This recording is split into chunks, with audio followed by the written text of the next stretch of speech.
शुभम राहुल का छोटा भाई होता है। उसे मालूम होता है कि बड़े भाई राहुल ने बहुत सारा खजाना छुपा के रखा है। शुभम राहुल से पूछता है कि क्या तुम मुझे बता सकते हो कि वो कहाँ पे पड़ा हुआ है। तो राहुल शुभम को बोलता है, मैं तो तुम्हें ये नहीं बताऊंगा कि खजाना कहाँ पे छुपा के रखा है, लेकिन अगर तुमने मेरा खजाना ढूंढ लिया तो मैं तुम्हें खजाने से आधा हिस्सा दे दूंगा। शुभम राहुल की बातें ये सुनकर बहुत खुश हो जाता है। उसे लगता है कि मैं कुछ भी करके वो खजाना हासिल कर लूँगा, और वो खजाने की तलाश पूरी ज़ोरों शोरों से शुरू करता है। सबसे पहले वो अपने बड़े भाई के कमरे में जाता है। उसके बड़े भाई के पास बहुत सारे खिलौने होते हैं, लेकिन शुभम को वहाँ पे कोई खजाना नहीं मिलता। लेकिन तभी शुभम को ड्रॉवर के पास एक खजाने का नक्शा मिलता है। अब शुभम को ये तो समझ में आ जाता है कि ये खजाने का नक्शा ज़रूर उसके बड़े भाई का खजाने का नक्शा है। तो शुभम उस खजाने के नक्शे के मुताबिक खजाना ढूंढने के लिए निकल जाता है। खजाने में लिखा होता है उसे लेफ्ट डायरेक्शन में 15 कदम चलना होगा, और जैसे ही वो 15 कदम पूरा कर लेगा, जब उस लोकेशन पे वो पहुंचेगा तो वहाँ पे खजाना होगा। शुभम कुछ दूर और आगे जाता है और वो एक लोकेशन पे पहुँच जाता है। तब वो वहाँ पे खुदाई करता है तो उसे वहाँ पे कोई भी खजाना नहीं मिलता। इस बात को शुभम कुछ समझ नहीं पा रहा होता। वो बहुत ज़्यादा परेशान हो जाता है। उसने उस नक्शे को सही तरीके से फॉलो कर लिया होता है, लेकिन फिर भी उसे वो खजाना नहीं मिला होता। वो जल्दी से भाग के अपने भाई के पास जाता है और फिर उससे पूछता है कि मैंने वैसे ही किया जैसे इस नक्शे में लिखा है, लेकिन मुझे खजाना फिर भी नहीं मिला। राहुल शुभम से कहता है कि इस खजाने को ढूंढने के लिए तुम्हें और थोड़ा दिमाग चलाना चाहिए था। तुम्हें ये खजाना आसानी से नहीं मिलने वाला है, और मुझे पता था चाहे तुम जो मर्जी कर लो, तुम खजाने तक नहीं पहुंच पाओगे। लेकिन कैसे? शुभम ने ऐसी कौन सी गलती की जिसकी वजह से वो खजाने तक नहीं पहुंच पाया? क्या आप मुझे सोचकर बता सकते हो क्या शुभम ने ऐसी क्या गलती करी थी? इसका आंसर बहुत ही लॉजिकल है। और हाँ, मैंने जो कंडीशन इस पूरे सीनियरों में बताए हैं उसमें ही कुछ गलतियाँ हो गई है, जिस चीज़ को शुभम नहीं समझ पाया। आप मुझे जल्दी से कमेंट करके बताइए शुभम ने क्या गलती की थी यहाँ पे। और आपका टाइम शुरू होता है अब।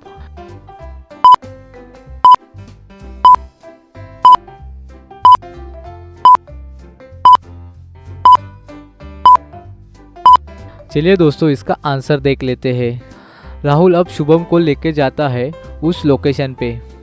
जब वो 15 कदम चलता है तब वो खजाने तक पहुंच जाता है, और वहां से खोद के वो खजाना भी निकाल लेता है। चलिए अब मैं उसका आंसर बता देता हूँ।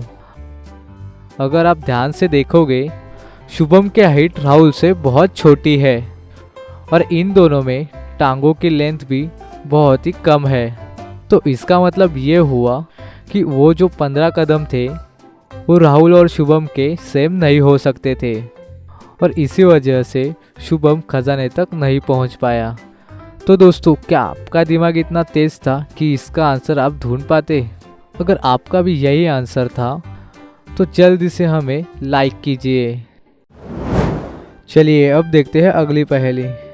तो दोस्तों, इस पहेली में आपको करेक्ट शैडो बतानी है। तो इस ज़ॉम्बी को ध्यान से देखिए और बताइए कि इसकी करेक्ट शैडो कौन सी है। आंसर देखने से पहले आपका आंसर कमेंट कीजिए।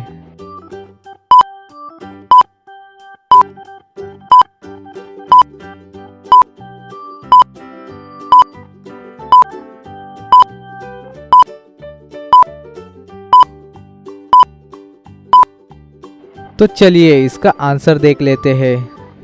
इस ज़ॉम्बी की करेक्ट शैडो है ये वाली। चलिए अब देखते हैं अगली पहेली। दोस्तों, अभी आपको ऑड वन आउट बताना है, तो अभी इस इमेज को ध्यान से देखिए और इसमें कौन सा पिक्चर ऑड वन आउट है। आंसर देखने से पहले आपका आंसर कमेंट करें।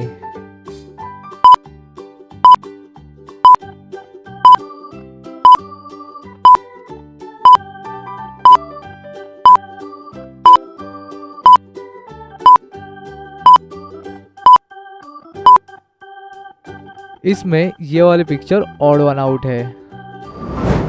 अब इस वाली इमेज को ध्यान से देखिए और इसमें ऑड वन आउट बताइए।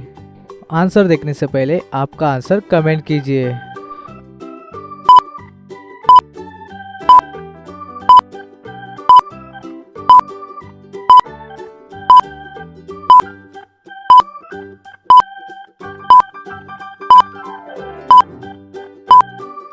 इसमें ये वाला पिक्चर ऑड वन आउट है।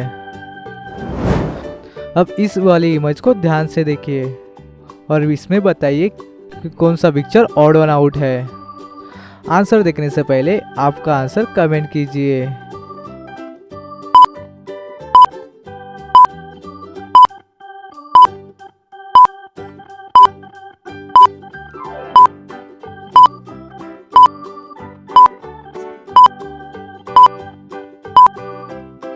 चलिए दोस्तों, इसका आंसर देखते हैं। इसमें ये वाला पिक्चर ऑड वन आउट है।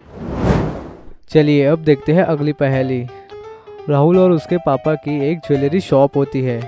आज शाम को उन्हें कहीं जाना होता है, तो इस वजह से वो दुकान को बंद करके अपने घर के तरफ जा रहे होते हैं। तभी उसे कांच टूटने की आवाज़ आती है, वो भी उसी डायरेक्शन में जिस डायरेक्शन में उनकी दुकान होती है। तो वो जल्दी से भागते हुए अपने दुकान के पास जाते हैं। दुकान के पास जाकर देखते हैं कि वहाँ पर एक चोर चोरी कर रहा है। तो फटाफट वहाँ पे वो पुलिस को बुला लेते हैं। पुलिस वहाँ आकर चोर की तलाशी करते हैं, लेकिन उसके पास तो कोई ज्वेलरी नहीं होती। तो पुलिस के पास कोई सबूत नहीं होता, तो उस चोर को जाने देते हैं। तो दोस्तों, क्या आप बता सकते हो कि चोर ने ज्वेलरी कहाँ छुपा के रखी होगी? इसका आंसर देखने से पहले आपका आंसर कमेंट करें। आपका टाइम शुरू होता है अब।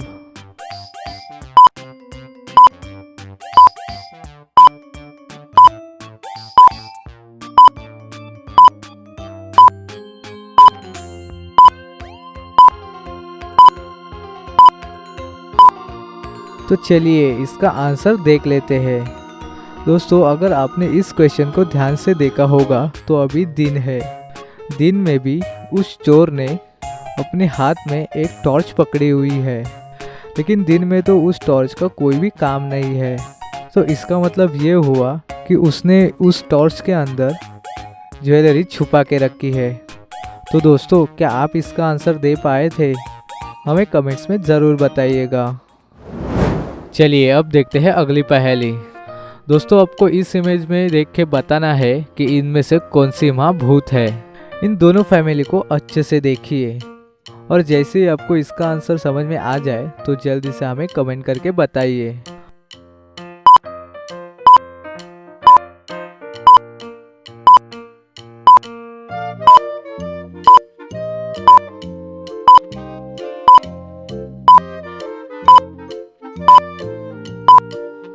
आपका टाइम शुरू होता है अब। चलिए दोस्तों, इसका आंसर देखते हैं। इन दोनों में से ये वाली माँ भूत है।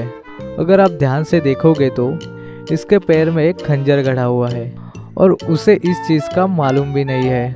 तो हो सकता है कि ये वाली माँ भूत हो। और जहाँ तक बात है इस वाले की, तो ये हो सकता है कि ये दोनों एक दूसरे के साथ खेल रहे हो। और वैसे भी कौन सी माँ अपने बच्चे को मारना चाहती है। तो दोस्तों, अब मैं मिलूँगा आपको अगली वीडियो में। तो आपने अभी हमारे चैनल को सब्सक्राइब नहीं किया है तो जल्दी से नीचे जाके सब्सक्राइब कर दो। अगर आपको ये पहेली पसंद आई है तो इस वीडियो को जरूर लाइक कर देना। अपने फ्रेंड्स को भी ये वीडियो जरूर शेयर कर देना और हमारे चैनल को सब्सक्राइब जरूर करना, क्योंकि ऐसी ही मजेदार पहेलियां हम इस चैनल पर लाते रहते हैं।